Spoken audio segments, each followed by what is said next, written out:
Good morning to all. Good Good morning, morning, sir. sir. Good morning, sir. Good morning. Voice clear है? Yes, sir. Yes, sir. Yes, sir. Board? Yes, sir. Yes, sir. Yes, sir. Yes, sir. Visible है. ठीक है। तो previous class में हम लोग precautions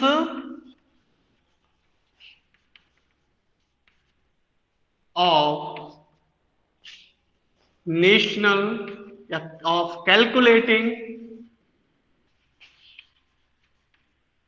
national income इस topic को डिस्कस कर रहे थे। Yes, sir. हाँ, तो मैंने इसमें कुछ प्रिकॉशंस आपको बताए थे कि कौन से हेड्स अगर दिए हैं तो किसे इंक्लूड किया जाएगा, इंक्लूड नहीं किया जाएगा।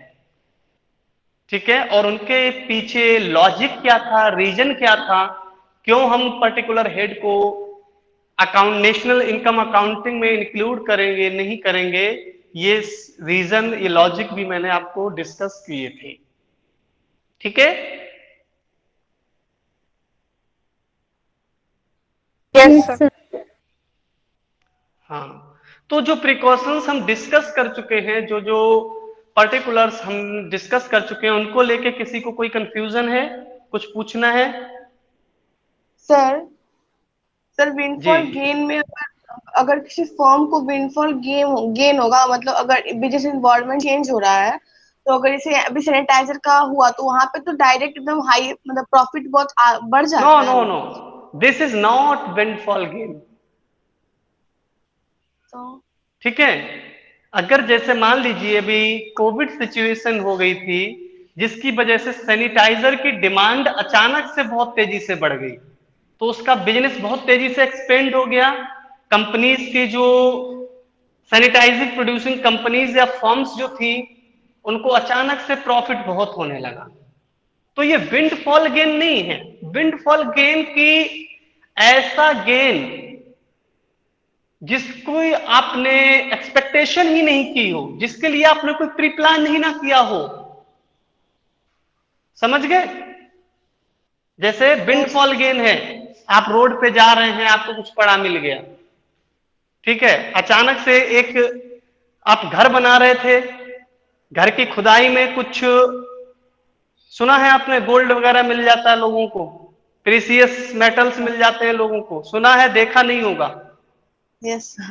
Yes, sir. हाँ, तो हाँ, ये विंडफॉल गेन किस कैटेगरी में आते हैं?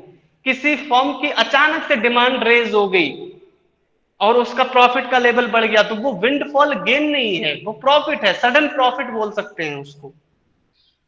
ठीक है, लेकिन वो जो प्रॉफिट फर्म को, सैनिटाइजिंग प्रोड्यूसिंग फर्म को जो अभी प्रॉफिट अचानक से उनका बढ़ गया या उनकी डिमांड बढ़ गई, वो उन्होंने ऑलरेडी या तो प्रोड्यूस कर रखा था या प्रोड्यूस कर रहे हैं, वो विंडफॉल गेन की कैटेगरी में नहीं आएगा। ठीक है, सर उसमें फैक्टर्स ऑफ प्रोडक्शन नहीं लगने चाहिए ना, बस। बिल्कुल लगेंगे, इसीलिए क्योंकि जैसे ही सैनिटाइजर की डिमांड इंक्रीज हुई, तो क्या करना होगा कि जो सैनिटाइजिंग प्रोड्यूसिंग फॉर्म्स थी, वो फॉर्म्स को रॉ मटेरियल की कंजम्पशन को बढ़ाना होगा, ज्यादा फैक्टर्स ऑफ प्रोडक्शन को हायर करना होगा। देखा होगा आपने, जैसे ही कोविड सिचुएशन फेस की हम लोगों ने, अचानक से सैनिटाइजर की डिमांड बढ़ी और मार्केट से सैनिटाइजर, डेटॉल, हैंड वॉश सब गायब हो गया, क्योंकि किसी ने ऐसा एक्सपेक्ट ही नहीं किया था। अब जितनी डिमांड तेजी से बढ़ी, उस सप्लाई को एडजस्ट करने में उनको फैक्टर्स हायर करने थे, रॉ मटेरियल कहीं से परचेज करना था, फिर प्रोसेसिंग करके उस बढ़ी हुई डिमांड को एडजस्ट करना था। तो उसमें देखिए पूरा प्रोडक्शन प्रोसेस हुआ है, इसलिए वो विंडफॉल गेन नहीं है। ओके समझ सर, गए? समझ गए। यस। हाँ, एक चीज विंडफॉल गेन मैंने कल बताते समय आपको ध्यान अगर दिया होगा, तो जैसे मैंने बोला था कि आपको रास्ते में कुछ पड़ा मिल जाए, कोई एक इन्वेलप आता है, अचानक से उसमें चेक निकल जाता है, लॉटरी, गैम्बलिंग, स्पेकुलेशन, सट्टेबाजी, इन सबको मैंने विंडफॉल गेन की ही कैटेगरी में आपको बताया था। अगर आप क्लियरली कॉन्सेप्चुअली इनको सही से स्टडी करेंगे तो असल में इन दोनों को दो कैटेगरी में रखा जाता है। पहला जो मैंने एग्जांपल दिया कि आप रोड पर जा रहे हैं, आपको रोड साइड, ठीक है, कुछ पैसा पड़ा मिल जाता है, कुछ मनी मिल जाता है, ये विंडफॉल कैटेगरी में आता है। ठीक है, आपकी लॉटरी लग जाती है, लॉटरी जो है ये विंडफॉल की कैटेगरी में आती है। लेकिन इसी में मैंने जो दो टर्म्स बताई थी, एक चीज को आप बताया था मैंने आपको गैम्बलिंग, फिर इसके बाद स्पेकुलेशन। ठीक है, स्पेकुलेशन के अलावा भी आ जाएगा आपका स्मगलिंग, स्मगलिंग। ठीक है, इनसे भी आपको अनएक्सपेक्टेड गेन होता है, जिसका आपने एक्सपेक्ट ही नहीं किया होता कि हमें इतना गेन हो सकता है, उस तरह का गेन। तो ये भी एक तरह से जो गैम्बलिंग है, स्पेकुलेशन है, या आपका स्मगलिंग है, ये भी एक तरह के विंडफॉल कैटेगरी, विंडफॉल गेन की कैटेगरी में आते हैं। इसीलिए मैंने दोनों को मर्ज करके आपको एक बता दिया था। लेकिन अगर आप एक्चुअली बात करेंगे तो जो आपकी लॉटरी लग जाती है या आपको कहीं से अनएक्सपेक्टेड मनी मिल जाता है, वो विंडफॉल की कैटेगरी में आता है। और गैम्बलिंग, स्पेकुलेशन, स्मगलिंग, इस तरह की जो एक्टिविटीज से आपको मनी रिसीव होता है, पैसा रिसीव होता है, इनको हम इलीगल एक्टिविटीज कहते हैं। समझ गए? Yes sir. Yes sir. हाँ, तो ये ध्यान रखना, कभी कभी आपसे ये भी पूछ सकता है कि illegal activities are included in accounting of national income और नॉट। या क्वेश्चन होगा what treated with gambling receivings when national income measured, justify your answer with valid reason. तो आप लिखेंगे gambling oblique speculation oblique smuggling are not included in national income accounting because these are illegal activities. और मैं आपको बहुत बार बोला हूं, economics extraordinary abnormal situation की बात नहीं करता। और ये क्या है? ये एबनॉर्मल सिचुएशंस हैं, इलीगल एक्टिविटीज की बात नहीं करता इकोनॉमिक्स। इकोनॉमिक्स नॉर्मल बिहेवियर की बात करता है, नॉर्मल एक्टिविटीज की बात करता है। ये एबनॉर्मल एक्टिविटीज हैं, इसलिए इनको इकोनॉमिक्स ही एक्सक्लूड कर देता है, नेशनल इनकम अकाउंटिंग में इनको इसीलिए इंक्लूड नहीं किया जाता। Okay? Yes sir. Yes sir. ठीक है, आगे बढ़ते हैं। आज हमें प्रिकॉशंस के बाद कुछ और छोटे छोटे टॉपिक डिस्कस करने हैं, ताकि इस यूनिट को हम लगभग फाइनलाइजेशन की ओर ले जा सकें। ठीक है, तो नेक्स्ट प्रिकॉशन अगर हम बात करें तो हो जाएगा इंटरमीडिएट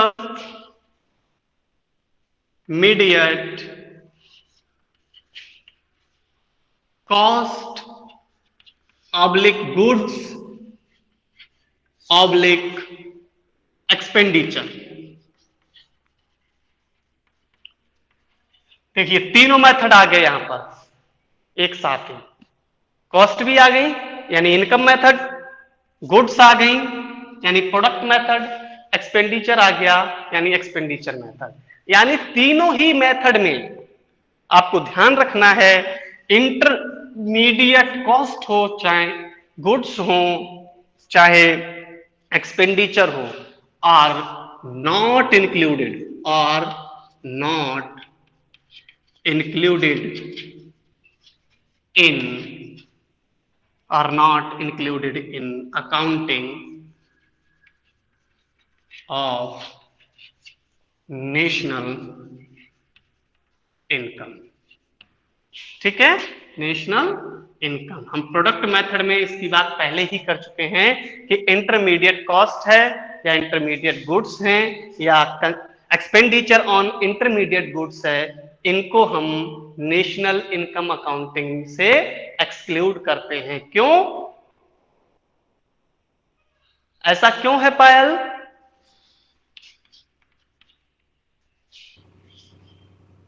पायल, आवाज आ रही है मेरी?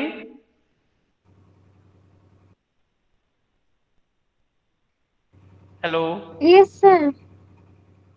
हाँ, इंटरमीडिएट गुड्स को या कॉस्ट को, एक्सपेंडिचर को नेशनल इनकम अकाउंटिंग में या डोमेस्टिक इनकम अकाउंटिंग में हम ऐड क्यों नहीं करेंगे?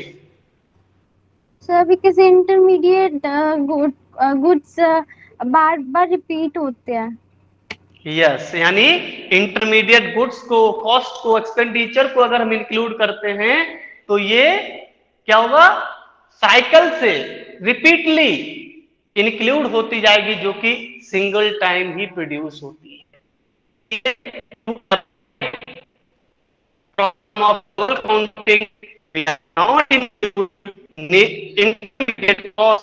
सर सर वॉइस कट रही है एक्सपेंडिचर आपकी। In national income accounting.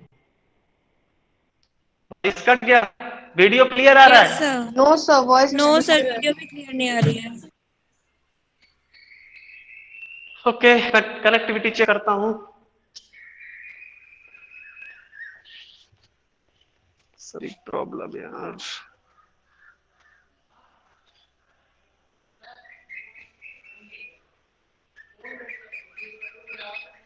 अभी ठीक है? Yes sir. Hello, yes sir. अभी ठीक है? ठीक है, यस वीडियो सर। वॉइस दोनों? सर वीडियो थोड़ा ब्लर है लेकिन वॉइस सही है। रीडेबल है कि नहीं है? Yes sir. Yes sir. ठीक है सर। ठीक है, तो समझ गए इंटरमीडिएट कॉस्ट गुड्स या एक्सपेंडिचर को इंक्लूड क्यों नहीं करेंगे? Yes yes sir. सर। हाँ, अब देखिए, कुछ हेड्स ऐसे होते हैं जिनको हम किसी भी मेथड में, चाहे हमारा प्रोडक्ट मेथड हो, इनकम मेथड हो या एक्सपेंडिचर मेथड हो, वहां पर हमें इन हेड्स की वैल्यू दिखाई नहीं देती है, सीन नहीं होती है, अनविजिबल होती है, फिर भी हम इन हेड्स को नेशनल इनकम अकाउंटिंग में इंक्लूड करते हैं। जैसे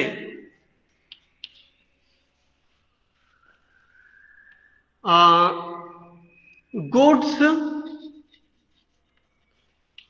producing for self consumption, self consumption. जैसे एग्जाम्पल के लिए, सॉरी, एग्जाम्पल के लिए मान लीजिए कोई फार्मर है, ठीक है, और ये फार्मर फाइनेंशियल ईयर 2020-22 में, सॉरी 2021 में 10 केजी वीट प्रोड्यूस करता है, 10 केजी वीट प्रोड्यूस करता है। Yes okay, sir.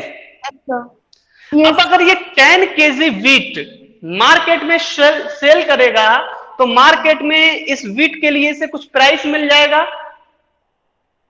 Yes sir. Yes sir.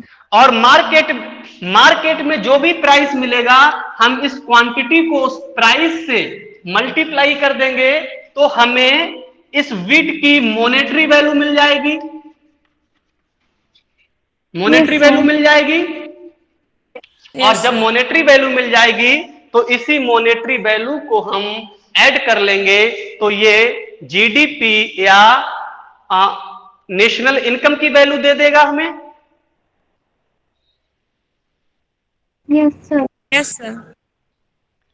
लेकिन अगर ये फार्मर इन वीट को मार्केट में सेल नहीं करता है, ठीक है, मार्केट में इस वीट को सेल नहीं करता है, खुद ही कंजम्पशन के लिए, जैसे कोई भी फार्मर हो, जो भी क्रॉप प्रोड्यूस करता है उसका एक पार्ट मार्केट में सेल कर देता है, जो एक्सेस पार्ट होता है, और बाकी पार्ट अपने खाने के लिए, अपने कंजम्पशन के लिए अपने घर में स्टोर कर लेता है। ये तो प्रैक्टिकल चीज है। Yes sir. ठीक है, तो वही एग्जांपल मैं यहां दिया। अब वो ये 10 केजी वीट जो फार्मर ने प्रोड्यूस किया, इस वीट को मार्केट में नहीं ले जाया गया, तो क्या जब मार्केट में नहीं ले जाया गया तो इसकी मॉनेटरी वैल्यू कैलकुलेट हो पाएगी? No sir. No sir. नहीं, क्योंकि इसका सेल्फ कंजम्पशन के लिए रखा हुआ है, सेल्फ कंजम्पशन के लिए रखा हुआ है, इसने मार्केट में सेल नहीं किया। ठीक है, तो क्या हम इस प्रोडक्शन को नेशनल इनकम अकाउंटिंग में इंक्लूड करें या नहीं करें? Question is here. क्योंकि ये मार्केट में सोल्ड नहीं हुआ तो इसकी हमें मॉनेटरी वैल्यू अभी नहीं पता है, और जब मॉनेटरी वैल्यू नहीं है तो ये नेशनल इनकम अकाउंटिंग में इंक्लूड नहीं हो पाएगा, क्योंकि सेल्फ कंजम्पशन के लिए है। तो इस केस में हम क्या करेंगे? सर पर हाँ, 1 by 1 आरोही पहले बोलिए। सर पर इंक्लूड करना तो चाहिए ना, क्योंकि इन गुड्स को जब प्रोड्यूस कर रहे होंगे तो वेजेस, रेंट, जो भी एक्सेट्रा वो तो पे किया होगा। क्योंकि ये मार्केट में भले ही सेल होने नहीं गया, लेकिन इसको प्रोड्यूस किया गया है, और प्रोड्यूस किया गया है इसका मतलब इसमें फैक्टर ऑफ प्रोडक्शन कंट्रीब्यूट किए होंगे। इसलिए हम क्या करते हैं, 1 मिनट वेट कीजिए जरा।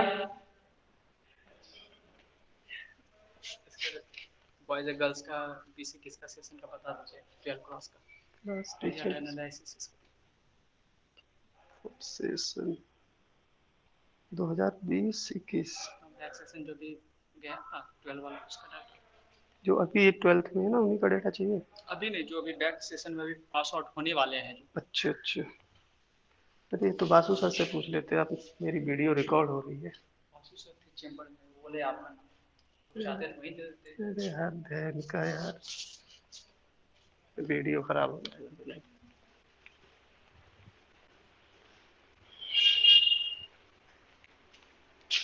क्या बताओ यार, बॉय 5 गर्ल्स 5 टोटल 10। ठीक है, 1 मिनट सेंड कर लीजिए। ये रुको।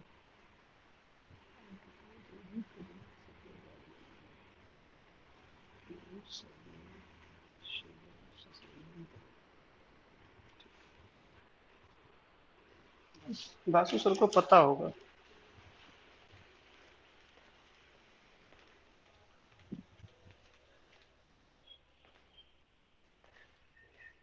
ठीक है, तो जब इन 10 केजी बीट को प्रोड्यूस किया गया है, यानी इसने फैक्टर इनकम जनरेट की है, और अगर फैक्टर इनकम जनरेट की है तो ये फैक्टर इनकम में इंक्लूड होगी इनकी वैल्यू। और इस केस में अगर हम वैल्यू एडेड मेथड में इनको छोड़ देंगे तो कभी भी फैक्टर इनकम और वैल्यू एडेड मेथड की जो वैल्यू आएगी वो इक्वल नहीं हो सकती। तो हम क्या करते हैं इस केस में, ऐसा कोई भी केस हो जहां पर goods producing for self consumption, जो गुड्स सेल्फ कंजम्पशन के लिए प्रोड्यूस की जाती हैं, उनकी इंप्यूटेड वैल्यू, अभी क्या होता है इंप्यूटेड वैल्यू हम बताएंगे आपको, उनकी इंप्यूटेड वैल्यू को नेशनल इनकम अकाउंटिंग में ऐड कर लिया जाता है। ठीक है, यहां हम लिखेंगे ऊपर imputed value of goods producing for self consumption is included in national income accounting। ठीक है, यानी ऐसे गुड्स जो सेल्फ कंजम्पशन के लिए प्रोड्यूस की जाती हैं,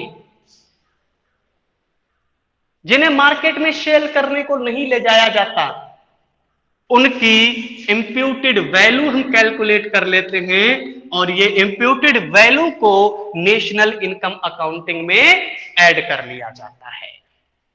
ओके? Yes sir. यस हाँ, अब बात आती है कि इम्प्यूटेड वैल्यू क्या है। सर कोई बता सकता है व्हाट इज इम्प्यूटेड वैल्यू?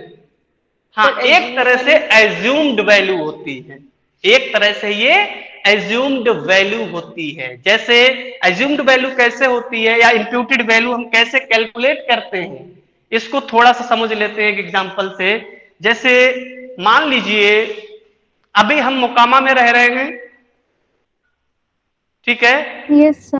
और मोकामा में हमारा अपना ओन हाउस है, अपना घर है हमारा, ठीक है। मोकामा में हमारा अपना घर है, ठीक है। तो क्या हम मोकामा में रहने के लिए कोई रेंट पे करेंगे क्योंकि हमारा अपना घर है? No sir. नहीं ना। अब मानिए अगर हमारा ये ऑन हाउस नहीं होता, हमारा अपना घर मोकामा में नहीं होता, तो हम यहां पर कोई रूम रेंट पर हायर करते या कोई हाउस रेंट पर हायर करते? Yes sir. हायर करते। और मान लीजिए हमने जो रूम या हाउस हमने जो रेंट पे हायर किया है, उसके लिए हम ₹5000 पर मंथ पे कर रहे हैं, 5000 पर मंथ पे कर रहे हैं, ठीक है। तो एक फाइनेंशियल ईयर में 12 मंथ होते हैं। Yes sir. Yes sir. 12 month होते हैं। तो हमने जो रेंटल हाउस है हमारे पास या रेंटल रूम है हमारे पास, उसके लिए हम एक फाइनेंशियल ईयर में टोटल कितना पेमेंट करेंगे? 60,000। Yes sir. ठीक है, 60,000। तो हमारा जो अपना हाउस है, इस हाउस की जो इम्प्यूटेड वैल्यू होगी, इम्प्यूटेड वैल्यू होगी, वो कितनी होगी? 60,000 होगी। समझ गए? Yes sir. ये कब का केस है? हमारे पास जो हाउस है तो इसके लिए हम कोई पेमेंट नहीं कर रहे, लेकिन अगर हमारे पास ये घर नहीं होता तो हम 60,000 पर ईयर पे कर रहे होते। इसलिए इस हाउस की जो इम्प्यूटेड वैल्यू है, इम्प्यूटेड रेंट है, वो कितना होगा? 60,000 होगा। तो इसी को जो हम अपने सेल्फ कंजम्पशन के आइटम की वैल्यू को एज्यूम कर लेते हैं, या ऐसा नहीं होता तो क्या होता उसको एज्यूम कर लेते हैं, तो वही क्या कहलाती है? इम्प्यूटेड वैल्यू ऑफ प्रोडक्ट कहलाती है। ठीक है? यस समझ गए इम्प्यूटेड वैल्यू? सर एक क्वेश्चन है। हाँ सर जैसे कि इस केस में आपने 5000 लिया, पर बहुत सारा हाउस होता है जो बहुत अच्छा होता है और बहुत सारे बहुत ख़राब होते हैं, क्वालिटी का डिफरेंस होता है, तो कहीं पे कम होगा 5000 और कहीं पे बहुत ज़्यादा होगा 5000 से। तो बहुत उस ज्यादा केस का बहुत ज्यादा होगा। हाँ तो सर उस केस का क्या? तो उसमें बहुत ज़्यादा होगा ना? जिस केस में बिल्कुल होगा। जिस हाउस की जिस कमोडिटी के लिए जितनी इंप्यूटेड वैल्यू आएगी उतनी ही इंक्लूड कर ली जाएगी। पर सर हम कम ज्यादा होगी। पर एक्चुअली जब हम लोग ये करते होंगे तो थोड़ी ना हम लोग सब सारे व्यक्तियों का घर जाके देखते होंगे कि वो किस टाइप की क्या क्वालिटी है। तो सर सर जैसे कि एवरेज में एक हम लोग का था ना, NSSO का नाम सुना है आपने? यस सर, 11th में नेशनल बताया था। ऑर्गेनाइजेशन। ठीक है, हाँ। ये जो भी सर्वे करता है, जो भी डाटा कलेक्शन करता है, वो डोर टू डोर सर्वे नहीं करता। इंडिया में एक ही सर्वे है जो डोर टू डोर होता है। कोई बता सकता है वो कौन सा है? Population census. हाँ, उसके अलावा कोई भी सर्वे, कोई भी data collection door to door नहीं होता। हर एरिया के सर्कल रेट्स होते हैं, हर एरिया के सर्कल रेट्स होते हैं। लैंड का एक गवर्नमेंट रेट फिक्स होता है, ठीक है। एनएसएसओ उसी के सर्वे के बेस पर डेटा कलेक्ट करता है और इंप्यूटेड वैल्यू उसी के बिहाफ पे कैलकुलेट कर लेता है। लगभग एक एवरेज वैल्यू हम निकाल लेता है। सर लैंड के केस में तो ये हो सकता है और बिल्डिंग के केस में, अब फार्मर है वो कोई वीट ग्रो कर रहा है, उसमें क्वालिटी का तो डिफरेंस होगा ना, कि कोई फार्मर के वीट का क्वालिटी बहुत अच्छा होगा, किसी का खराब होगा, तो इसका क्या? जी देखिए, जो क्वेश्चन आपने इरेज किया उसका मैं आपको एक चीज बताता हूं कि वीट और फ्लोर, आप अगर राइस परचेज करते हैं, ठीक है, राइस, इसमें आपको क्वालिटी मिलती है, इसमें आपको क्वालिटी मिलती है कि बासमती है तो 110 रुपए किलो है, नॉर्मल है तो 30 रुपए किलो है। लेकिन कहीं फ्लोर आपने ऐसा देखा है, आटा कहीं देखा है कि 200 रुपए का पैकेट है तो एक 4000 का पैकेट है, एक 2 रुपए का पैकेट है? सर पर होता है ना कि ये जो वीट है ये बेटर क्वालिटी का है, ये वाला जो है वो इस क्वालिटी का है, ऐसा होता है ना सर? आपने देखा है आपने कहीं ऐसा देखा है कि आटे के जो मार्केट में पैकेट या बैग्स मिलते हैं उनके रेट में बहुत ज्यादा वेरिएशन हो? हाँ सर, आशीर्वाद आटा जो होगा वो बहुत ज्यादा होगा, और जो नॉर्मल गरीब लोग खाते हैं उनका प्राइस कितना होगा? सर आपने बोला था ना इंफीरियर गुड सुपीरियर गुड, तो आटे में भी होगा? बिल्कुल होगा ना। अगर आटा वीट का है, इंफीरियर और सुपीरियर जो मैंने बताए थे बेटा, वो आपको याद हो तो मैंने बताया था वीट मेज, गेहूं का आटा, मक्के का आटा, गेहूं का आटा, बाजरे का आटा। लेकिन गेहूं के आटे में सुपीरियर इंफीरियर नहीं होता। गेहूं के आटे में सिर्फ जो वैल्यू ऑफ प्राइस का अंतर आएगा वो ब्रांड का अंतर आएगा, ब्रांड वैल्यू का अंतर आएगा, आटे में ऐसा नहीं होता। दूसरी चीज, अगर कहीं आपको इस तरह की, जैसे मैं कह रहा हूं आटे में ब्रांड नहीं होता, आटे में क्वालिटी नहीं होती, लगभग सब बीट सेम रेट से बिकता है, लेकिन राइस के केस में ऐसा मिलता है कि कुछ राइस ऐसे हैं जो 100 रुपीज पर केजी से भी प्लस है, कुछ राइस ऐसे हैं जो 25 to 30 रुपीज पर केजी है। ठीक है, ठीक है सर, वीट में तो मान सकते हैं, बट अगर फ्रूट्स को ले लेते हैं तो रेड एप्पल है वो थोड़ा कम प्राइस पे बिकेगा, ब्लैक एप्पल है वो ज्यादा, तो और हम खुद के लिए कंज्यूम कर रहे हैं तो किसी को कैसे पता चलेगा वो ब्लैक था या रेड? बिल्कुल। एनएसएसओ है ना, एग्रीकल्चर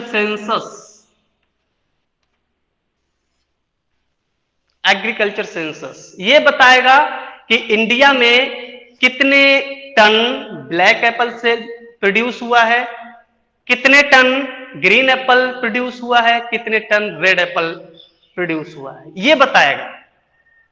और मार्केट में प्राइस उनका क्या है, वी हैव बेटर नोट। समझ गए? Yes sir. हाँ, एग्रीकल्चर इंडिया में नंबर ऑफ सेंसस कंडक्ट करता है एनएसएसओ। उसका काम यही है 24/7/365 डेज सिर्फ सर्वे करना ही काम है इसका। ठीक है, आपको जो भी डेटा चाहिए है गूगल पे सर्च करके देखिए, सारा डेटा मिलेगा, कौन सी क्रॉप का, कौन सी वैरायटी का कितना प्रोडक्शन हुआ, सब अवेलेबल है। मार्केट में कितना सेल हो गया ये भी अवेलेबल है। जैसे हमें बताया गया कि 2020-21 में, ठीक है, रेड एप्पल जो आप कह रहे हैं, रेड एप्पल का प्रोडक्शन हुआ मान लीजिए 5 टन, मार्केट में सेल होने आया 4.9 टन, इसका मतलब 0.1 टन कहां चला गया, सेल कंजम्पशन में। ठीक है, या वेस्टेज में। ठीक है, तो ये देखिए मार्केट में आ गया, मल्टीप्लाई कर लिया जाएगा इसके प्राइस से, जो वेस्टेज गया या सेल्फ कंजम्पशन में गया उसकी इंप्यूटेड वैल्यू कैलकुलेट कर ली जाएगी, दोनों को मर्ज करेंगे तो हमें 5 टन की मॉनेटरी वैल्यू मिल जाएगी। ओके? पर सर जो भी प्रोडक्ट हम लोग इम्प्यूटेड वैल्यू निकालेंगे उसमें प्रॉफिट भी जो ओनर होगा उसका प्रॉफिट वाला भी नहीं, जुड़ा बिल्कुल होगा। नहीं, बिल्कुल नहीं। क्यों जुड़ा होगा? सर क्योंकि सुनो, अगर इसमें हम प्रॉफिट ऐड करेंगे, इसमें अगर हम प्रॉफिट ऐड करेंगे तो सीधे मार्केट वैल्यू, मान लीजिए 4.9 टन का जो मार्केट प्राइस था वो 100 रुपीज था, तो इसको भी हम सीधे 100 से ही मल्टीप्लाई कर लेना। इंप्यूटेड वैल्यू निकालने की जरूरत क्या है? इंप्यूटेड वैल्यू हम इसीलिए काउंट करते हैं क्योंकि जिस प्रोड्यूसर ने अपनी कमोडिटी को सेल्फ कंजम्पशन के लिए रखा है, क्या वो खुद से ही प्रॉफिट लेगा खुद के लिए? किसी फार्मर ने व्हीट प्रोड्यूस किया है अपने लिए, मार्केट में ये 1800 रुपए में सेल हो रहा है पर क्विंटल, तो क्या ये अपने लिए भी 1800 में ही परचेज करेगा?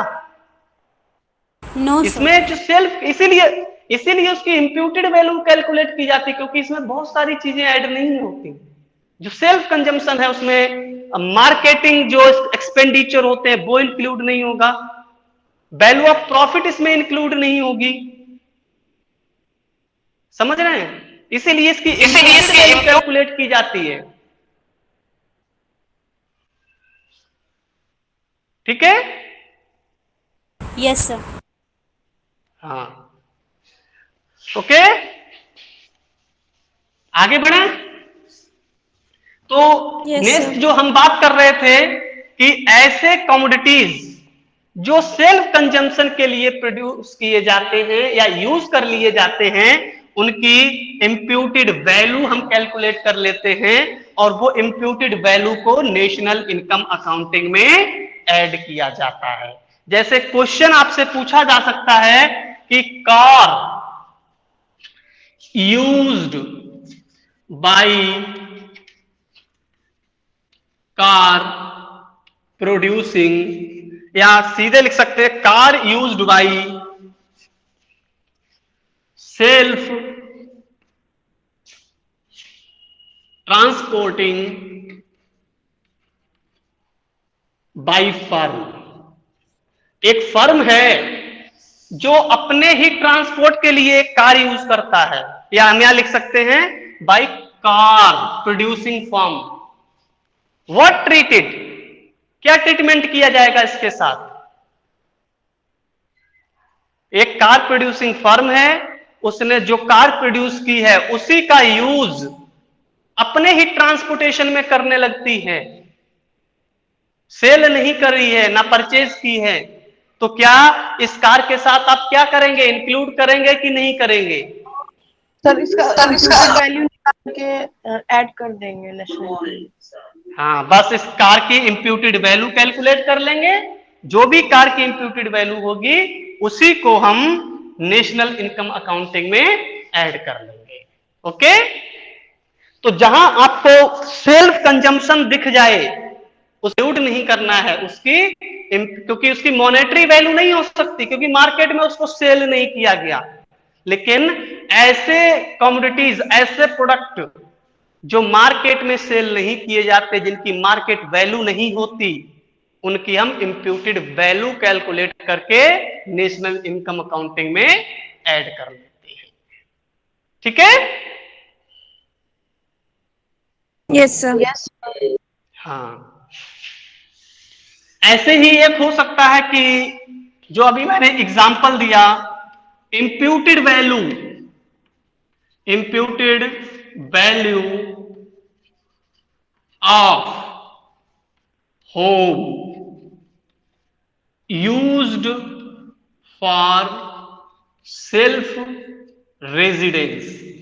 हमने एक होम बनाया है जिसको हम अपने ही रहने के लिए यूज कर रहे हैं, तो इस होम की भी इंप्यूटेड वैल्यू ऐड की जाएगी। लेकिन अगर यही होम हमने क्या किया, रेंट पर दे दिया किसी को, अपना घर जिसमें हम रह रहे थे हमने उसको रेंट पे दे दिया, तो हमें कुछ ना कुछ अर्निंग्स होंगी। जिस पर्सन ने हमसे रेंट पे हायर किया है वो हमें कुछ पेमेंट करेगा, और जैसे ही हम पेमेंट मिलेगा, इसी घर की मार्केट वैल्यू हमें मिल जाएगी और वो सीधे सीधे क्या करेगी, नेशनल इनकम में ऐड हो जाएगी। लेकिन अगर उसी घर में हम खुद रहते हैं तो ये सेल्फ कंजम्पशन का हो जाएगा और इसीलिए इसकी इंप्यूटेड वैल्यू हम कैलकुलेट करेंगे और नेशनल इनकम अकाउंटिंग में ऐड कर देंगे। ठीक है?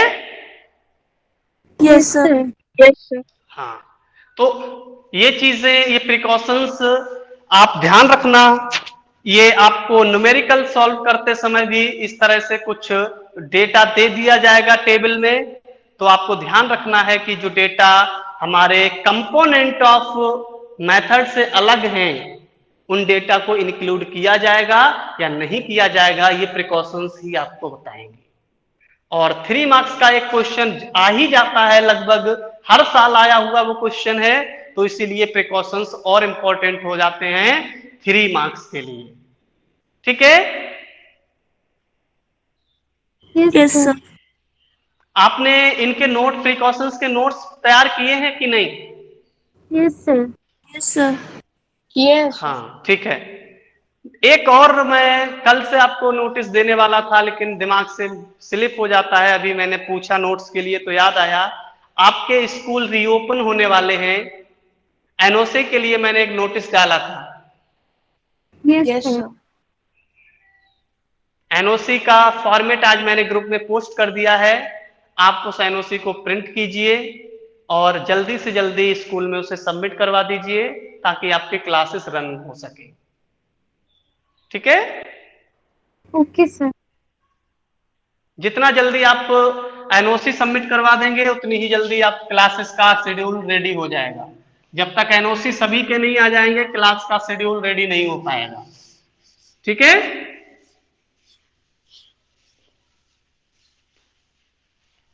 तो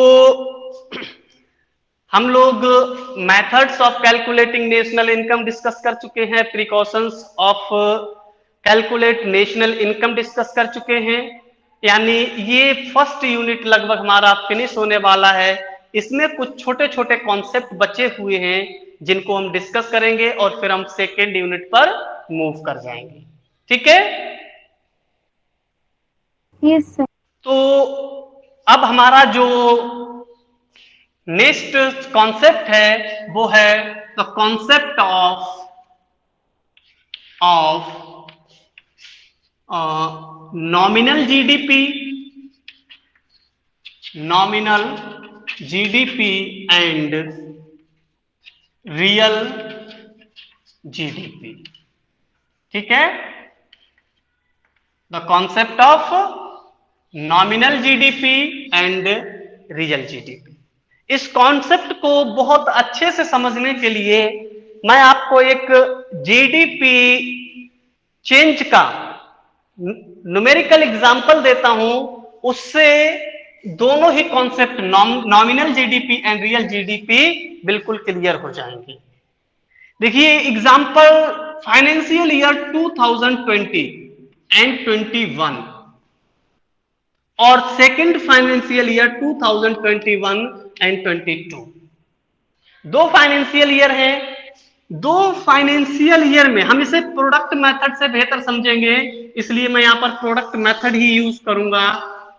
ठीक है? यहां मान लीजिए प्रोडक्शन दिखाया गया है, प्रोडक्शन 2021 में प्रोडक्शन भी हो रहा है, मान लीजिए पेन का।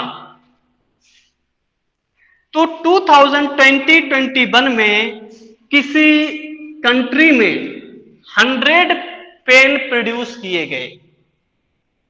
ठीक है? जिनमें प्राइस पर पेन का प्राइस 10 रुपीज है। ठीक है? तो इस एग्जाम्पल के अकॉर्डिंग 2020 एंड 21 में जीडीपी की वैल्यू क्या होगी?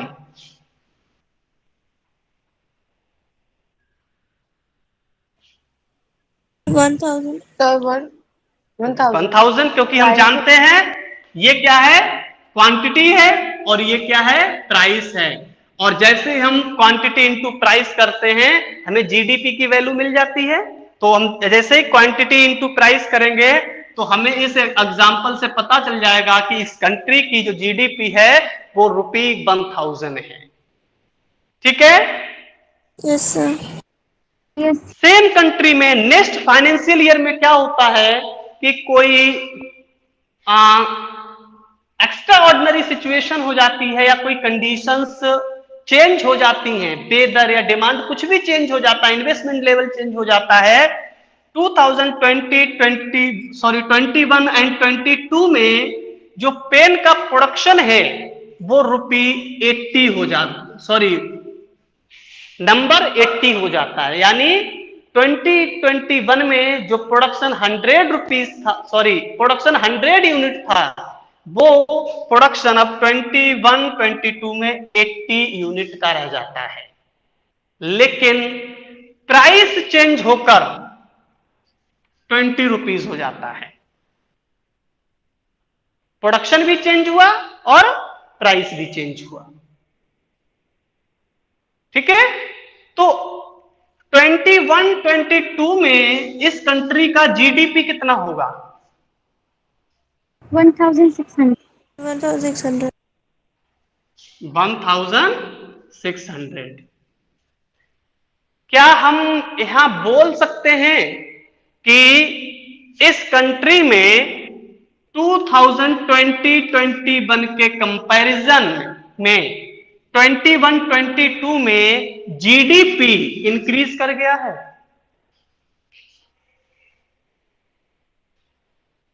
बोल सकते हैं? नो सर, प्रोडक्शन तो डिक्रीज किया ना, तो फैक्टर इनकम कम हुआ होगा। फिर ये क्या है? सर वो तो प्राइस बढ़ने के कारण उसका ये चेंज हुआ ना, प्रोडक्शन तो कम हो गया 20 यूनिट्स। जी ठीक है, यानी अगर हम एक्चुअल प्रोडक्शन की बात करें, क्योंकि हमारी जो डोमेस्टिक इनकम है या नेशनल इनकम है ये हमें क्या एक्सप्रेस करता है? वैल्यू ऑफ प्रोडक्ट की बात करता है। हम बार बार कहते हैं GDP refers to the value of final goods and services. Goods and services की वैल्यू को रिप्रेजेंट करता है ना जीडीपी या हमारा नेशनल इनकम। Yes sir. तो किसी देश का प्रोडक्शन इंक्रीज हुआ कि नहीं हुआ वो हमको यहां से पता चलेगा, यहां से एक्चुअल इमेज नहीं पता चलती है। समझ गए क्यों? क्योंकि अगर हम जीडीपी को इस फॉर्म में देखें, मनी की फॉर्म में देखें, मॉनेटरी वैल्यू की फॉर्म में देखें, तो हो सकता है कि जो जीडीपी मॉनेटरी फॉर्म पे दिया है इन पे कोई इन्फ्लेशनरी इफेक्ट हो गया हो। इन्फ्लेशनरी इफेक्ट क्या होता है? सर प्राइस राइज, महंगाई। Price rising, continuous price rising. मैंने आपको इन्फ्लेशन के बारे में बहुत बार बताया है। What is inflation? Inflation refers to the continuous price rising in the goods and services. जब भी गुड्स एंड सर्विसेज के कंटिन्यूअस प्राइस राइज होते रहते हैं तो उस सिचुएशन को इकोनॉमिक्स में क्या कहा जाता है? इन्फ्लेशन कहा जाता है। और हिंदी में इसको मुद्रास्फीति कहते हैं। क्यों कहते हैं आगे बात करेंगे, आगे की क्लासेस में ये इन्फ्लेशन टर्म आएगी, तो कैसे होती है, क्यों होती है, हम बाद में बात करेंगे। लेकिन यहां इतना समझ लीजिए कि इन्फ्लेशन का मतलब प्राइसेस का बढ़ जाना, कीमतों का बढ़ जाना। तो जब भी इकोनॉमी में या किसी कंट्री में इन्फ्लेशन होता है तो उस इन्फ्लेशन की वजह से प्रोडक्ट्स के, गुड्स एंड सर्विसेज के जो प्राइस होते हैं वो क्या होते हैं? हाइक कर जाते हैं, बढ़ जाते हैं, इंक्रीज कर जाते हैं, जिसकी वजह से जीडीपी की मॉनेटरी वैल्यू इंक्रीज कर जाएगी। जबकि एक्चुअल में हो सकता है कि गुड्स एंड सर्विसेज का प्रोडक्शन डिक्रीज कर गया हो। समझ गए? Yes sir. Yes sir. अब तो हमें कैसे पता चले कि 2021 में जो प्रोडक्शन हुआ, 2021-22 में जो प्रोडक्शन हुआ, इनमें इंक्रीजमेंट हुआ है कि नहीं हुआ है, डिक्रीजमेंट हुआ है कि नहीं हुआ है? कोई तरीका हो सकता है कि हमें इनकी मॉनेटरी वैल्यू भी मिल जाए और हमको यह भी पता चल जाए कि इंक्रीज एक्चुअल में हुआ है कि नहीं हुआ है? सर लास्ट ईयर कोई तरीका? लास्ट फाइनेंशियल ईयर से कंपेयर करेंगे। सर या कंपेयर करेंगे तो क्या करेंगे? या तो फिर कोई एक बेस ईयर लेकर के उससे कंपेयर करेंगे। ठीक है, दोनों का सेम आंसर बिल्कुल करेक्ट है। हम क्या करें, जैसे आरोही ने बोला कि हम प्रीवियस ईयर से कंपैरिजन कर लें, तो जब प्रीवियस ईयर से कंपैरिजन करेंगे तो प्राइस भी हम प्रीवियस ईयर के ही लेंगे, प्राइस भी Yes, sir. प्रीवियस ईयर के ही लेंगे ना। और जैसे ही प्राइस प्रीवियस ईयर के हम लेंगे, 10 ही लेंगे, तो देखिए हमें तुरंत पता चल जाएगा कि 2021 में जीडीपी 1000 था और 21-22 में जीडीपी 800 रह गया। इसका मतलब इस एग्जाम्पल में किसी कंट्री का जीडीपी डिक्रीज किया है। ठीक है, यस। अब हमने ये क्या किया, 2021 में 21 एंड 22 में जो प्राइस यूज किया है वो प्रीवियस ईयर का प्राइस यूज किया है, प्रीवियस ईयर का प्राइस यूज किया है। Yes sir. Yes sir. और जैसे ही प्रीवियस ईयर का प्राइस यूज किया, क्या हुआ, दोनों ईयर का कंपैरिजन हो गया, कंपैरिजन हो गया। Yes sir. तो जब भी हम 2 इयर्स के प्राइसेस को, 2 इयर्स के प्रोडक्शन का कंपैरिजन करने के लिए किसी प्रीवियस ईयर के प्राइसेस का यूज करते हैं, तो इस प्रीवियस ईयर को, जैसा कि खुशी ने बताया, प्रीवियस ईयर को, जिस प्रीवियस ईयर के हम प्राइस यूज करते हैं, उस प्रीवियस ईयर को बेस ईयर कहा जाता है, बेस ईयर कहा जाता है। समझ गए?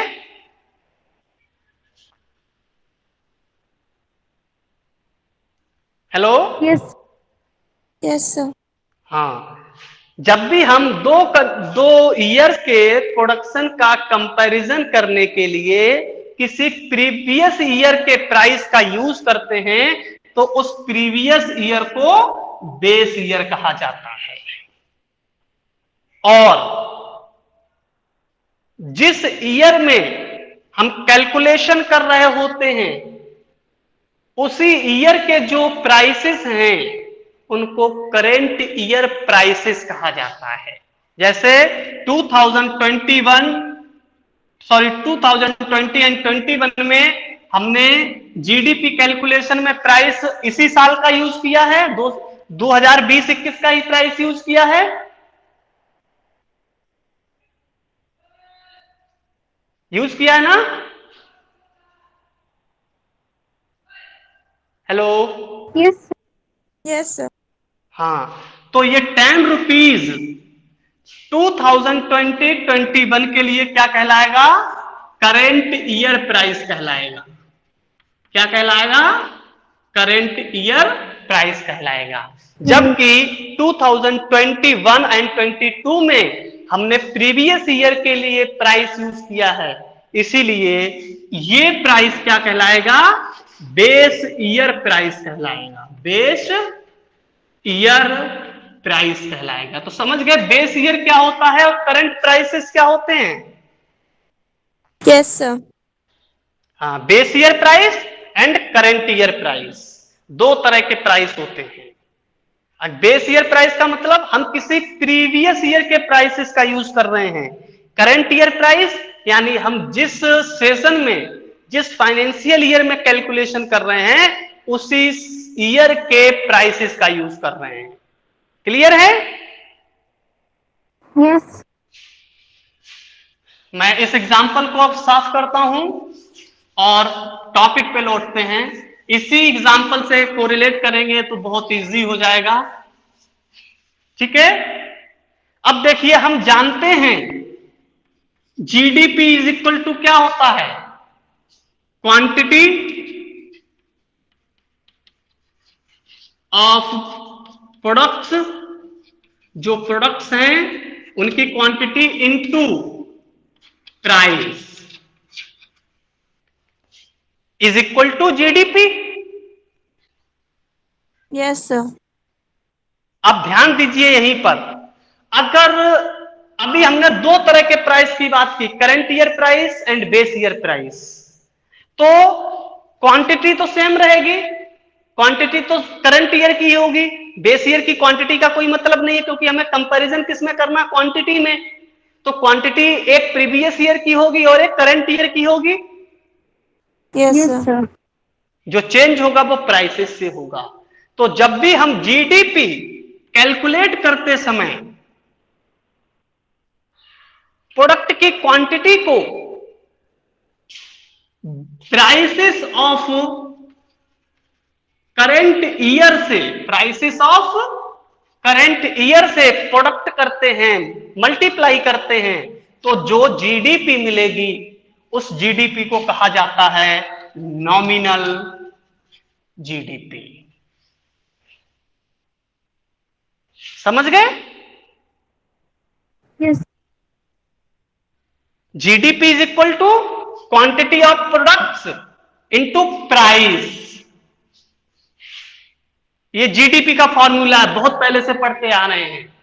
अब नॉमिनल जीडीपी और रियल जीडीपी में मेन गेम किसका है? बेस ईयर प्राइस का और करंट ईयर प्राइस का। तो जीडीपी कैलकुलेट करते समय जब हम क्वांटिटी ऑफ प्रोडक्ट को करंट ईयर के प्राइसेस से मल्टीप्लाई करते हैं तो जो जीडीपी की वैल्यू मिलेगी उस जीडीपी को हम क्या कहेंगे? नॉमिनल जीडीपी कहेंगे। कॉन्सेप्ट क्लियर है एकदम? Yes, sir. Yes sir. हाँ, तो बस यही आपको नॉमिनल जीडीपी की डेफिनेशन में लिख देना है और नीचे यही नॉमिनल जीडीपी का फार्मूला बन जाएगा। Clear? Yes, sir. Yes sir. हाँ, तो दूसरा देखिए, अब हमारे पास दूसरा कॉन्सेप्ट है रियल जीडीपी। तो यहां फिर से हम जीडीपी का ही फॉर्मूला लिख लेंगे। GDP is equal to quantity of products multiply prices. और यहां हमने करंट ईयर प्राइस ले लिए तो नॉमिनल जीडीपी हो गया। और यहां अगर हम प्राइसेस ऑफ बेस ईयर ले ले, प्राइसेस ऑफ बेस ईयर ले ले, और इस मल्टीप्लिकेशन से हमें जो भी जीडीपी की वैल्यू मिलेगी, इस जीडीपी वैल्यू को क्या कहा जाएगा? रियल जीडीपी कहा जाएगा। ठीक है? Yes sir. Yes. Any problem? No, sir. ये रियल जीडीपी का, ठीक है? Yes sir. Yes. अब देखो, इसको अगर डिफिनेशन में लिखना हो, कॉन्सेप्ट लिखना हो, क्योंकि फार्मूला तो बाद में लिखेंगे, पहले आपको इसको डिफाइन करना होगा। तो डिफाइन करते समय आपको जो यहां लिखा हुआ है फार्मूले में, उसी को लैंग्वेज में लिख देना है। आपको दोनों ही कॉन्सेप्ट की डिफिनेशन मिल जाएगी। मैं यहां लिख रहा हूं, देखिए एक लाइन में नॉमिनल जीडीपी मैं लिख रहा हूं, रियल जीडीपी आप लिखेंगे। ठीक है? देखिए कैसे लिखेंगे? नॉमिनल जीडीपी लिखेंगे। नॉमिनल जीडीपी लिखते चलिए साथ में। Nominal GDP refers to the market value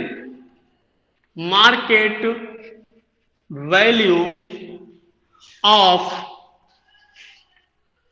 final goods and services which produced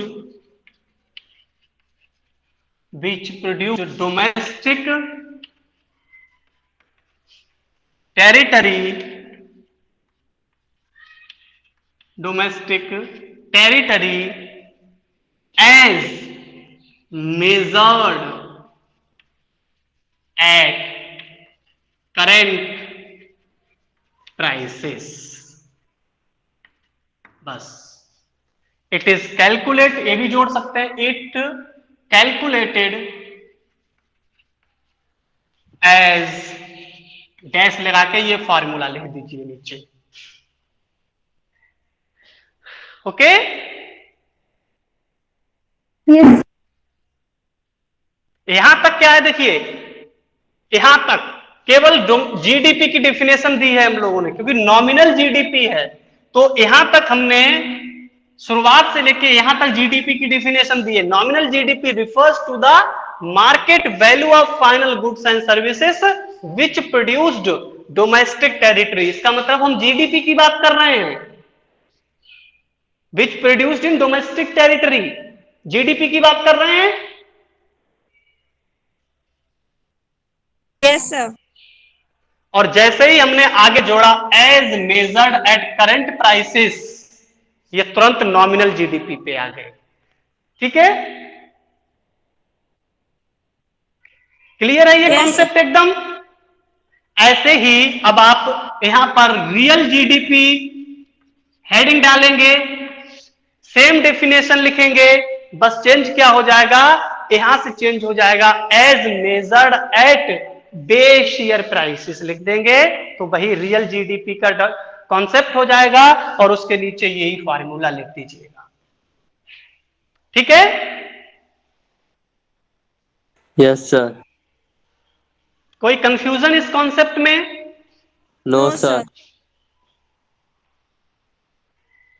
आगे बढ़े। यस ओके,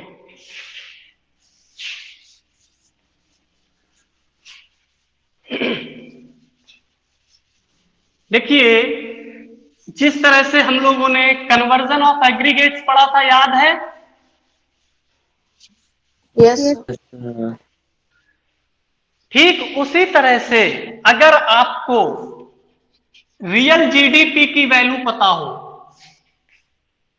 ठीक है, रियल जीडीपी की वैल्यू पता हो और इन्फ्लेशन रेट पता हो, इन्फ्लेशन रेट पता हो, जिसे प्राइस इंडेक्स भी कहा जाता है,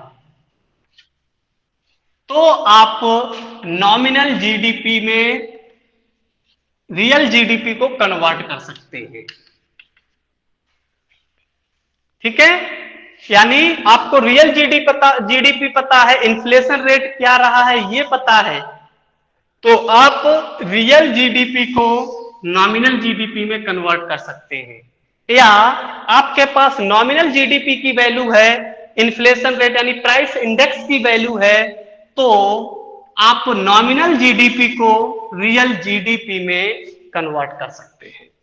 इसका मतलब अगर आपको रियल जीडीपी और नॉमिनल जीडीपी दोनों की वैल्यू पता है, तो आप इन्फ्लेशन रेट यानी प्राइस इंडेक्स को भी कैलकुलेट कर सकते हैं। पॉसिबल है ये? Yes yes sir. ठीक है, और ये जो इन्फ्लेशन रेट यानी जो प्राइस इंडेक्स है, इसी को जीडीपी डिफ्लेटर कहा जाता है। क्या कहते हैं इसको हम? जीडीपी डिफ्लेटर कहते हैं। ठीक है, यस सर। यस हाँ, यानी अगर हम जीडीपी डिफ्लेटर कैलकुलेट कर लें तो आसानी से रियल जीडीपी को नॉमिनल जीडीपी में, नॉमिनल जीडीपी को रियल जीडीपी में कन्वर्ट किया जा सकता है। ठीक है, तो हमारा नेक्स्ट कॉन्सेप्ट क्या होगा? GDP deflator. हेडिंग डाल लीजिए आप लोग, जीडीपी डिफ्लेटर।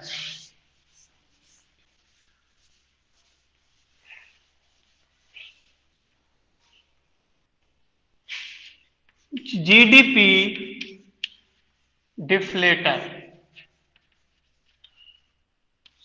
एक मिनट,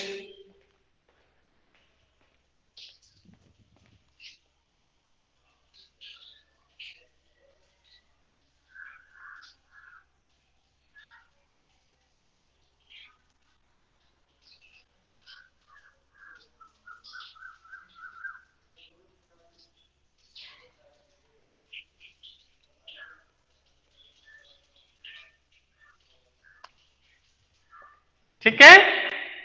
तो देखिए ये जीडीपी डिफ्लेटर क्या है, हम बात करते हैं पहले जीडीपी डिफ्लेटर की। तो जीडीपी डिफ्लेटर हमें ये बताता है कि इन्फ्लेशन की वजह से, इन्फ्लेशन के कारण से, रीजन से जो हमारा रियल जीडीपी है उस पर इन्फ्लेशन का कितना इंपैक्ट हुआ है। जीडीपी डिफ्लेटर किसको प्रेजेंट करता है? उस वैल्यू को, उस मेजरमेंट को प्रेजेंट करता है जो हमें ये बताता है कि जो जीडीपी है, रियल जीडीपी है, उस रियल जीडीपी पर इन्फ्लेशन का कितना इंपैक्ट हुआ है। अगर ये इंपैक्ट रियल जीडीपी पर 0 है, यानी इन्फ्लेशन नहीं हुआ है, तो real GDP is equal to nominal GDP, यानी दोनों की वैल्यू सेम होगी। जो मैंने अभी बताया था 100 into 10 is equal to 2000, 100 is equal to 10,000। अगर प्राइस सेम है, देखिए प्राइस में इन्फ्लेशन नहीं हुआ है, इन्फ्लेशन का इंपैक्ट नहीं हुआ है, तो क्वांटिटी सेम होने पर रियल जीडीपी और नॉमिनल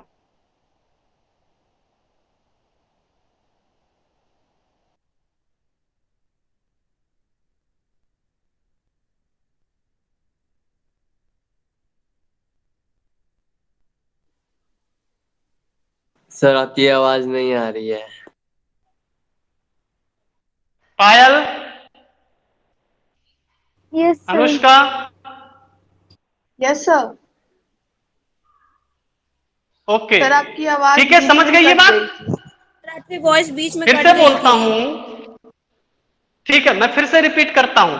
देखिए जीडीपी डिफ्लेटर का जो कॉन्सेप्ट है, ये हमें ये बताता है कि किसी कंट्री की जो रियल जीडीपी है, उस रियल जीडीपी पर इन्फ्लेशन का कितना इंपैक्ट है। क्योंकि अभी आपने जो एग्जांपल मैथमेटिकल लिया था, जिसमें 2020-21 में जीडीपी कितना आया था? 1000 आया था। और 2021-22 के लिए ये 1600 आया था, जबकि यहां क्वांटिटी एक जगह 100 थी, दूसरी जगह 80 थी। तो ये जो जीडीपी में गैप क्रिएट हुआ, ये जीडीपी में गैप किसकी वजह से क्रिएट हुआ था? इन्फ्लेशन की वजह से। Yes. इन्फ्लेशन की वजह से क्रिएट हुआ था। तो हम अगर ये जानना चाहें कि जीडीपी पर या रियल जीडीपी पर इन्फ्लेशन का कितना इंपैक्ट हुआ है, तो इसके लिए हम जीडीपी डिफ्लेटर का कॉन्सेप्ट यूज करते हैं। अगर इन्फ्लेशन का इंपैक्ट जीडीपी पर 0 है, यानी कोई इन्फ्लेशन नहीं हुआ, तो उस केस में सेम क्वांटिटी के लिए रियल जीडीपी और नॉमिनल जीडीपी इक्वल होगा। अगर इन्फ्लेशन रेट पॉजिटिव है, ऐसे केस में real GDP less than nominal GDP होगा। और अगर इन्फ्लेशन रेट माइनस में है, उस केस में रियल जीडीपी नॉमिनल जीडीपी से ग्रेटर होगा, ज्यादा होगा। और ये हमें कहां से पता चलता है? ये हमें जीडीपी डिफ्लेटर से पता चलता है। ठीक है, ओके। Yes sir. आवाज नहीं आ रही है फिर से? समझ गए? नो सर, आ रही है। Yes sir. Yes sir. हाँ, तो इसी तरह से जो मैंने अभी बताया, इसी बेस पर हम जीडीपी डिफ्लेटर को डिफाइन कर देते हैं। लिखते हैं GDP deflator refers to the impact of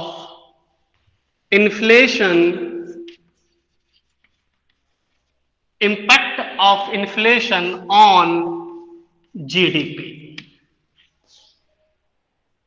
ठीक है, यानी जीडीपी डिफ्लेटर क्या है? GDP deflator refers to the impact of inflation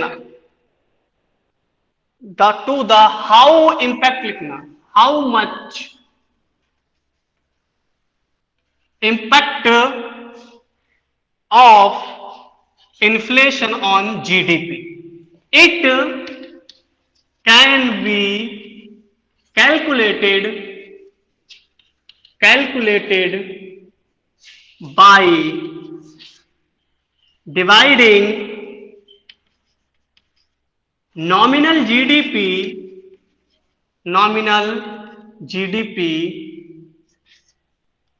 it can be calculated by dividing nominal GDP from real GDP। यानी जब हम रियल जीडीपी से नॉमिनल जीडीपी को डिवाइड कर देंगे तो हमें डिफ्लेटर की, जीडीपी डिफ्लेटर की वैल्यू मिल जाएगी। So GDP deflator is equal to nominal GDP upon real GDP। GDP deflator is equal to nominal GDP upon real GDP। चूंकि ये जो डिफ्लेटर यानी इम्पैक्ट जो दिखाई देता है, ये हमें रेट, मैंने यहां बताया था, रेट ऑफ इन्फ्लेशन की बात करता है, रेट ऑफ इन्फ्लेशन की बात करता है। इसीलिए हम इसे क्या करते हैं?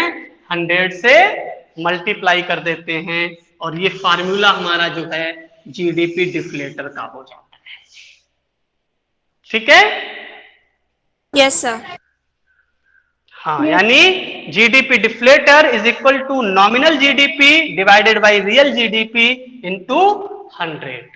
अगर हम किसी भी न्यूमेरिकल वैल्यू में इस फॉर्मूले को यूज करें तो चाहें तो हम जीडीपी डिफ्लेटर की वैल्यू कैलकुलेट कर सकते हैं, नॉमिनल जीडीपी की वैल्यू कैलकुलेट कर सकते हैं, या फिर रियल जीडीपी की भी वैल्यू कैलकुलेट कर सकते हैं। ठीक है, यस सर। Yes sir. हाँ, एक चीज और ध्यान रखना, जीडीपी डिफ्लेटर को अभी मैंने आपको बताया था प्राइस इंडेक्स भी कहा जाता है, बताया था? Yes sir. यस। हाँ, तो अब और यानी हम जीडीपी डिफ्लेटर को यहां लिख सकते हैं, price index is equal to nominal GDP upon real GDP into 100। ठीक है, सर इसको प्राइस इंडेक्स क्यों कहते हैं? प्राइस इंडेक्स देखिए, यहां मैंने अभी आपको बताया था रेट ऑफ इन्फ्लेशन, ये बताया था, yes sir. Rate of inflation बताया था। तो जो रेट ऑफ इन्फ्लेशन है, ये rate of inflation goods and services का एवरेज प्राइस होता है, गुड्स एंड सर्विसेज का एवरेज प्राइस होता है जिसे हम जनरल प्राइस लेवल बोलते हैं। और प्राइस लेवल में, जनरल प्राइस लेवल में पर ईयर कितना चेंज होता है जब हम ये कैलकुलेट करते हैं तो वही कैलकुलेशन प्राइस इंडेक्स कहलाती है। ठीक है, यस सर। यानी प्राइस इंडेक्स या फिर जीडीपी डिफ्लेटर, ये दोनों किसको शो करते हैं? रेट ऑफ इन्फ्लेशन को शो करते हैं, इसीलिए हमने इंटू 100 किया है। Okay, yes sir. Yes sir. Yes, sir. ठीक है, समझ में आ गया जीडीपी डिफ्लेटर का कॉन्सेप्ट? Yes, sir. ओके, अब इस यूनिट में एक और छोटा सा कॉन्सेप्ट बचा है जिसे हम आज नहीं डिस्कस करेंगे, कल की क्लास में डिस्कस करेंगे। GDP as a parameter of welfare. ठीक है, नेक्स्ट कॉन्सेप्ट हमारा क्या होगा? GDP and welfare. ठीक है, इसमें क्वेश्चन जब भी पूछा जाता है तो यही पूछा जाता है, do you agree GDP growth is represent to more welfare of the economy? क्या आप इससे एग्री करते हैं कि अगर किसी कंट्री का जीडीपी इंक्रीज कर रहा है तो उस कंट्री का वेलफेयर भी इंक्रीज कर रहा होगा? No sir. क्यों? सर कि आप अभी बताए कि प्राइस इन्फ्लेशन से जीडीपी भी बढ़ रहा है, तो वहां पे तो वेलफेयर नहीं हो रहा है सोसाइटी का, लेकिन तब भी जीडीपी इंक्रीज हो रही है। बिल्कुल, ऐसे बहुत सारे और भी रीजन और है भी रीजन कि हो सकता है उस, बहुत सारे रीजन है इसके। हो सकता है कि किसी कंट्री का जीडीपी इंक्रीज कर रहा हो लेकिन वहां का वेलफेयर डिक्रीज कर रहा हो, ड्यू टू करप्शन। ठीक है, due to mis administration, sir. Due और टू रिच और पुअर पॉलिसी के लॉक बीच जाम, में, रिच और पुअर के बीच यस, में बहुत अनइक्वालिटी, डिस्ट्रीब्यूशन नहीं गैप हो पाता बढ़ता है, बहुत सारे रीजन हैं। तो इस टॉपिक को हम पहले क्या करेंगे, आज मैं आपको इसके नोट्स भेज, क्योंकि आगे सेकेंड सैटरडे या संडे है। ठीक है, yes sir. Hello, second Saturday है या संडे है? तो मैं या तो आपकी कल क्लास एक लूंगा, लाइव क्लास घर से करूंगा, या संडे के दिन मैं आपकी एक लाइव क्लास घर से करूंगा। ठीक है, एक क्लास करेंगे हम इस छुट्टियों में, ताकि जब हम मंडे को मिले तो नेक्स्ट यूनिट के साथ मिले। तो जो क्लास कल या परसों होगी उससे पहले मैं आपको जीडीपी एंड वेलफेयर से रिलेटेड कुछ नोट्स सेंड कर दूंगा, आप उस नोट्स को पढ़ लीजिए। तो जब मैं डिस्कस करूंगा तो बहुत शॉर्ट टाइम में बहुत अच्छे से ये डिस्कशन हो जाएगा। और ये कोई यहां से लगभग कभी कभी 4 मार्क्स का क्वेश्चन पूछा जाता रहा है। ठीक है, तो ये कॉन्सेप्ट भी हमारे लिए इंपॉर्टेंट है, एग्जाम पॉइंट व्यू से भी और डिस्कशन के पॉइंट से भी। ठीक है, यस सर। तो मैं आज Yes, शाम तक sir. या कल नोट्स भेज, अगर आज शाम को नोट्स भेजा तो कल क्लास करेंगे, कल नोट्स भेजा तो हम संडे क्लास करेंगे। रेडी रहिएगा आप लोग, टाइमिंग मैं बता दूंगा। ठीक है, ओके सर। ओके, तो आज की क्लास यही ओवर करते हैं, क्लास को लेफ्ट कर सकते हैं, कल क्लास में Thank you, मिलेंगे sir. नया concept. Okay, Thank you, sir.